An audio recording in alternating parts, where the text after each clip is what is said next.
This is a reading to try to find out if O.J. Simpson killed Nicole Brown Simpson and Ron. So basically what this read is saying is that when they broke up, O.J. was devastated, okay? Devastated that it had gotten to the point where she had completely given up. Like, she was not interested whatsoever anymore in him. She did not want to be with him. They had given it several tries to work it out, to stay together. But ultimately, it was not working out, and she was done fighting. She was done defending herself, because OJ is very, very controlling. Okay, and he also is a very judgmental person. So anything that she would do that he thought in his mind was wrong, or like, and it could go as far as, like, if she wore a skirt that was too short, like, he would call her a slut to her face. So, like, this is how bad the situation was. And she was over it. And what he had over her for a long time was control of money, okay? And, he was the sole provider for her, okay? And so he held that over her head for a long time. But ultimately, she was done with the fighting, done with the defending herself. She didn't love him anymore. She decided, like, you're not my world anymore. I don't care that you're the one with the money. Like, I'll make my own money if I have to. And she really put a good foot forward in trying to move forward, to move ahead, to move on. And she had met other people. She had fallen in love with some other people. She was getting to know other people. And she was actually happy. She was in a good place, even though she knew that she had this, very controlling ex who, had a lot of red flags, but she thought she was able to control the situation. And ultimately, I feel like she thought that she would be able to control the situation because she knew that he still had feelings for her. So I think she thought she might have had some sort of upper hand in the relationship. Now, what she didn't, well, she had inklings, I would say, is that even though OJ, like, portrayed himself to have moved on also, he hadn't really moved on.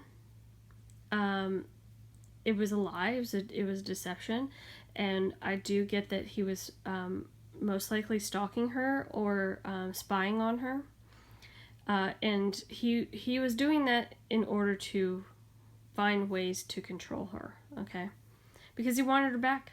He didn't want to let her go. Okay, he wanted her to continue to try to give the relationship a chance, and so he was spying on her. When basically, like, he realized that, like, it was not going to work out. She was not going to come back to him. There was nothing left to salvage. Like, she had even gotten over the heartbreak of it all. Like, she was just, like, seriously done and moved on. Okay? Like, he legitimately could not affect her whatsoever anymore, and he hated that. He loved getting a rise out of her. Okay, so I think that situation, if it flipped his world inside out. Like, he was not comfortable with that situation at all, and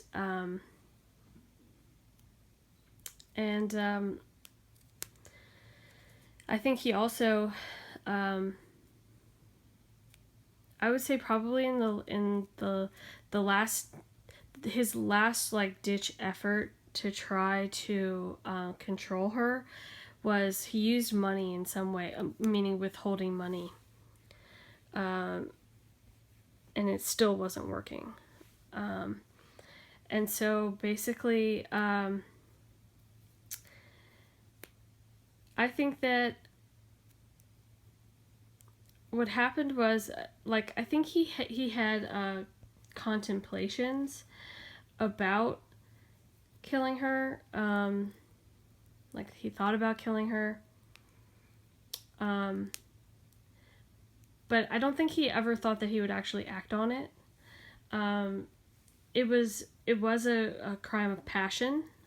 So it was something that happened very, very quickly and unexpectedly.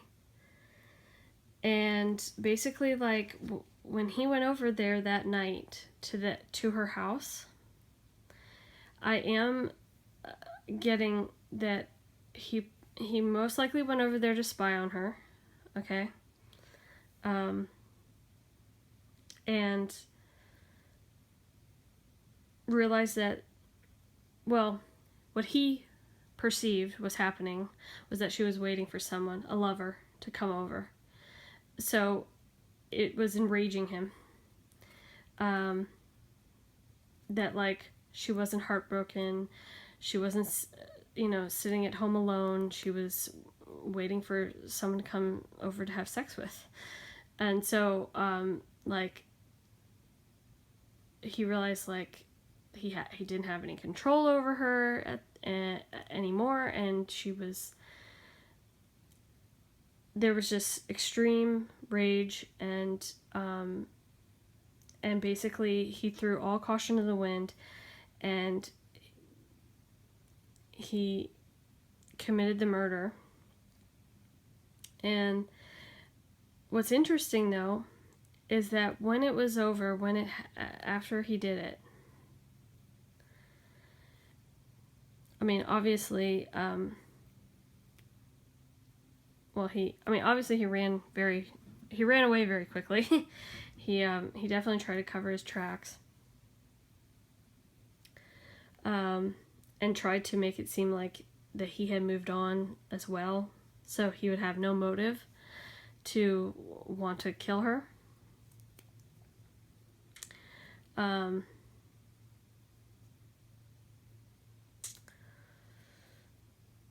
But the most interesting thing about it is that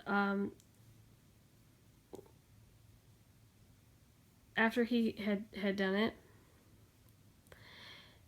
there was relief for him.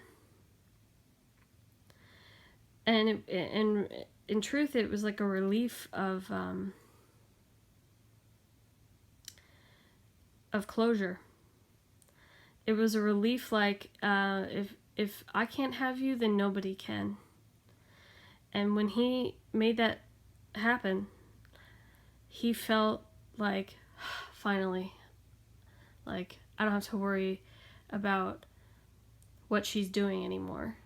I don't have to worry about who she's having sex with. I don't have to worry about, the slutty clothes she wears, or the stuff she says, or, the gossip, or her, doing sexy photo shoots, like, whatever it is. He felt relief that he didn't have to worry about it anymore, which is horrible.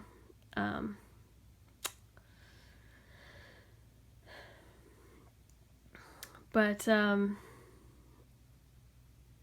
he ultimately is still this type of person where he has to have extreme control over who he's with, and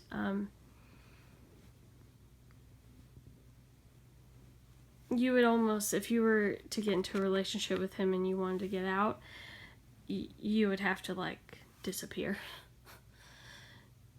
You would have to, like, change your name type thing, because, like, he would come after you.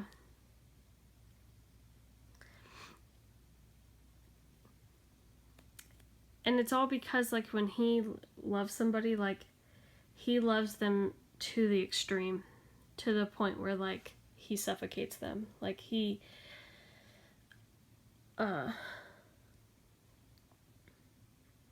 wants to control their every move, everything they do, and he wants them to basically worship him and do whatever he says. So, I mean, he definitely has sociopathic / psychopathic tendencies or behaviors, or traits. And it's really sad that, 2 people had to die because he can't control himself. And when, like, and what's interesting is that when somebody gets out of line with him, I mean, I do feel like he probably finds ways to, he goes out of his way to find faults because he's a very judgmental person. But I would say that most likely when someone gets out of line with him, like, that is when he loses control, because he can't control that person. They're acting out, and so he acts out as well.